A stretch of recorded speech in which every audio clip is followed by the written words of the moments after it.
almost every match. So often, They yeah. respect it. Trainer Luis and B-Rad, both members of Nova, so they play test together. Let's see what they decide here. A lot of thinking and strategizing against each other. Spell Valley we're playing this game in. What's your favorite arena, yeah. Sweet? Favorite arena? It's probably got to be the jungle. That's right. I like Builder's Arena. Builder's Arena? Yeah. It's got that little gear river. I love the jungle. It's like it's darker, has leaves over covering part of the arena. It's like I think it's the only one that actually covers parts of the arena. And then when double elixir hits, the rain drops. Yeah, I'm a simple man. I hear bongos, I dance. So every time I go doot doot doot doot doot doot doot, I'm in. Oh, Infernal Dragon, and the rocket comes out, getting value, hitting the Infernal Dragon and the tower. Now, since B-Rad's low elixir, great time to go into the Hog Rider in the other lane, and it's gonna work until the tornado hits it. What is B-Rad playing? So it's a Hog Rocket deck. He hasn't played the Hog Rider yet, but this is definitely, I believe, a Hog Rocket deck. I think the last two cards are Ice Wizard and Hog Rider. Yeah, but wow, he has a Tornado against the Hog Rider, so now Trainer Louise has a pretty hard counter against him. It's kind of silly to say, though, but that Crown Tower, or the King Tower is the weakest tower. Because the Knight was taking the damage, just soaking some of it, and the Hog Rider just going ham. Couple more tornadoes and a rocket from Trainer Louise. Come out again here? No rocket coming out here. Oh, an Expo gets dropped by B-Rad. Very unexpected. So a Knight comes down to block it. Bowler comes down to Trainer Louise. The Bowler's such a good counter into an Expo deck. So I don't know what's in the water where Music Master and Trainer Luis live, but apparently Bowler Hog Rider is going to be the new deck this week. We didn't see hardly any of this in the last few weeks, and here we are, 2 matches back to back. Yeah, and it's working out really well for them so far. Let's see if Trainer Luis can pull a win with this deck, though. Goblins come down. Goblins are such a great push. Like when you're ahead, just by themselves, like you're ahead by 2 elixir, you don't know what to do, you don't really want to make some big investment, you just drop goblins at the river and their options are either match you for 2 or less elixir or eat just damage. Take damage. And that's what actually, or get further behind. That's what CMC did. He knew he was ahead, he dropped the goblins, got a few stabs onto Music Master Towers, and that's why goblins are so good, versatile with that 2 elixir drop. Yeah, it's one of the big reasons that they've largely replaced skeletons in competitive plays, that they're a threat on offense and defense. Yeah, but look at his bowler there. He cannot drop the Expo on that left side with that bowler coming up, and the Hog drops with the bats. Is Tornado coming out? Yeah, there's a Tornado coming out and just completely counters the Hog. Doesn't get 1 hit though. Oh, it doesn't. Barely. Wow. So close. I mean, it's so precise with Tornado because if you play your Tornado sloppy at all, the Hog Rider does get a swing on your tower and then you are a sad panda. So making sure to play it exactly right every time is really crucial pulling this out. Wow, look at that Hog Rider. It gets another hit on that Expo and takes it out even when it's got hit by the Ice Spirit. The bats are going to clear out that Mega Minion, and that's a pretty healthy bowler, but yeah, the Executioner is going to take it out along with the help of the tower. 2 bowling rocks would have been a pretty good value here. Let's see if a poison can come down and weaken the tower. There we go. Could this be a potential draw here? Because they're both playing defense so well. Over a long enough period of time, Trainer Luis's poisons will take that tower down, but then again, B-Rad can always swap towers, which is what we saw in the last game that McHugh pulled off. Yeah, exactly. I think you're right. The poison is a key there because Trainer Luis has such tanky. He has a bowler, he has a Knight. He can just soak up that Expo easy and let the poison do damage over time, hitting the tower and the Expo. And look at that defensive Expo there being dropped, begging for a poison to be dropped there. I really like B-Rad's take on this, so I think this is the right way to do it. I think given a long enough period of time, Trainer Luis is going to win because he had bowler to function as sort of a poor man's Royal Giant against your Expo. He's got Hog Rider, just for if you ever get low on elixir, he can punish you. And he's got Poison, just as a good, cheap, direct damage spell that he can use to counter your Expos and deal damage. So B-Rad, I think, is going to try to switch to the plan of playing defensive Expos and maybe rocketing, cycling. But I think Trainer Luis is playing this smart. He is playing Poison every 5th card. Like, there's not a chance that he is missing to play this Poison. However, the Rocket just does way more damage than the Poison. You know, it almost does twice the damage of Poison, right? 496, I believe? 493. Yeah, 493. To 240, yeah. Yeah, to 240 on the It's more than twice for only 50% more elixir. So yeah, if you're in a pure spell cycle position, it's much better. But because the Poison to the Expo like this is it's good elixir value for Trainer Luis, one of these Hog Riders might eventually get through. Yeah, he's got to connect Hog Rider for it. And he drops a Hog Rider there. And the bowler, is going to get the tower. It looks like it will. It's a healthy Hog. Wow. Gets 1 hit, though. Oof. A great play by B-Rad there. I mean, B-Rad's another player that we think of as a great defensive strategist. And I think that was smart, because if he takes even a 2nd or 3rd Hog hit there, I think Trainer Luis has pretty much locked up the game at this point. But B-Rad just needs to get really 2 rockets. The downside is he doesn't have Log in this deck. He just has Tornado. Yeah. So he's got to get either an Ice Spirit or something, because Rocket alone's not going to do it. And the Hog Rider comes, gets dropped with, beautiful Tornado. And the Ice Spirit hits the Goblins, and then the Ice Spirit hits the Hog there. Beautiful defense. by both players, or beautiful offense and defense by both players. And here we go, Trainer Luis, or B-Rad is now, there's a clock for Trainer Luis. You have 4 cards, there's 1. We'll count them out, but if you get the 4 cards and then get Rocket back in your hand, the game is pretty much over. Oh, but the Hog here it the tower. Tornado comes out, and the bowler's hitting the tower. The bowler's hitting the tower. Let's see if that's going to take the win here. Oh, it gets distracted by the goblins. Look at the Inferno Dragon heating up, though. Wow! Oh, Right my goodness. side.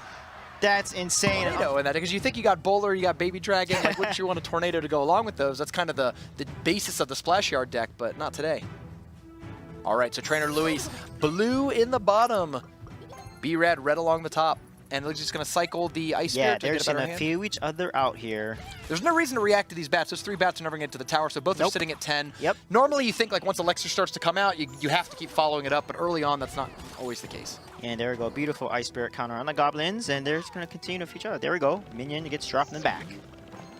And Hog Rider's coming down the right side, and nothing's going to blow. Tornado again. Tornado again. Too soon. Ooh. I was like, well, he's not going to defend this, and yeah, I'm dumb. Of course you defend And it. he looks like he's playing nice. Is he playing a similar deck again with the bowler combo here? Maybe the same Could deck. be the exact. Yeah. The bats are new. Yeah, but bats it are could new. be Oh, a very similar. There's deck. Inferno Dragon. The MVP from last game shows up another again, rocket. and another rocket. So Trainer Luis is going to be like, never again. He forgot 5 minutes ago. He was just like, what happened 5 minutes ago? Oh, that. Right. Okay. Goldfish memory.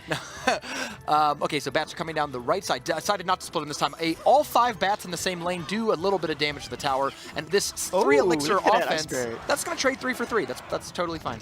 Oh, the bowler gets chopped on the right, and the Expo gets chopped on the left. Great timing there by B-Rad. Beautiful timing by B-Rad there. That's a critical play here. Oh, it's going to Oh, lock and it on. locks on the Expo. Ouch. Wow. And that is a 7 for Gone. 6. It's only -1 elixir compared to the Jeez. Expo by itself, but you force this counterattack. He has to respond to this stuff. Yeah, look at Gonna it. It's going to lock lock on. on a tower here. 1, 2, 2, 3, 4. Whoa. Oh, shut down by the Mega. Yeah, but B-Rad does not have, he only has the Ice Spirit and Tornado to pull away the Inferno Dragon if it's locked on a tower or something. He doesn't have a zap.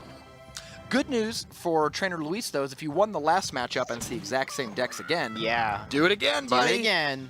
So I think we might be seeing a pretty similar matchup where it's just a cycle of poisons and... Oh, yeah, one wow. hit. Wow. So we talked about, if you're sloppy with a Tornado, Yeah. it can get 1 hit. Do you remember when they reduced Tornado from 3 seconds to 2.5 seconds? That's when that interaction came in. Tornado used to like always stop Hog Rider in the middle with that extra half-second pull being taken away. It's not the same. And that's so unfortunate there. He gets the Expo onto the tower. The Ice Spirit's going to reset it, and the Hog will take care of the Expo. But if you've got a rocket, I think you're thrilled that tower's already down to 12, 25. Yeah, that's huge for Beer. That was a huge play, because that rocket cleared out the Knight and the Polar. And Goblin gets it down to 11, or what?